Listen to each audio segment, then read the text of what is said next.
અમદાવાદના સુરતના પૂના વિસ્તારમાંથી નકલી પનીરનો જથ્થો ઝડપાયો છે। એસઓજી પોલીસે દરોડા પાડ્યા। A1 ડેરી ફૂડ નામની દુકાનમાં દરોડા પાડ્યા છે, જ્યાંથી 329 કિલો પનીરનો જથ્થો કબજે કરાયો છે। કડોદરા ચોકડી પાસે રોજ ઇકો ગાડી લઈને આરોપી પનીર લેવા જતો હતો। 200 રૂપિયા પ્રતિ કિલો ખરીદી કરી 220 રૂપિયા વેચતો। રોજ આ રીતે 100 કિલો નકલી પનીરનું વેચાણ થતું હતું। ગુજરાતમાં વારંવાર આ રીતે નકલી પનીર આવી રહ્યું છે।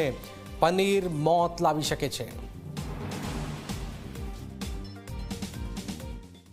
એસઓજી સતત પનીર પકડવાનું કામ કરી રહી છે। આજે પૂણા ગામની અંદર A1 ડેરી ફૂડ્સ જે છે એના સંચાલક શક્તિભાઈ ઠાકુર, જે ગોડાદરાના રહેવાસી છે, ત્યાંથી 329 કિલોગ્રામ નકલી પનીર પકડવામાં આવ્યું છે, જે કડોદરા ચોકડી પાસે એક અશોક દુબે નામનો માણસ છે, જે લઈને આવે છે અને આપે છે। 200 રૂપિયામાં ત્યાંથી ખરીદી કરે છે અને 220 રૂપિયામાં ચામુંડા ડેરી, માતા ડેરી, પટેલ ડેરી, શ્યામ ડેરી અને કેટરિંગના વ્યવસાય સાથે સંકળાયેલા લોકોને વેચે છે। રોજનું 100 કિલોગ્રામનું આનું કામકાજ છે।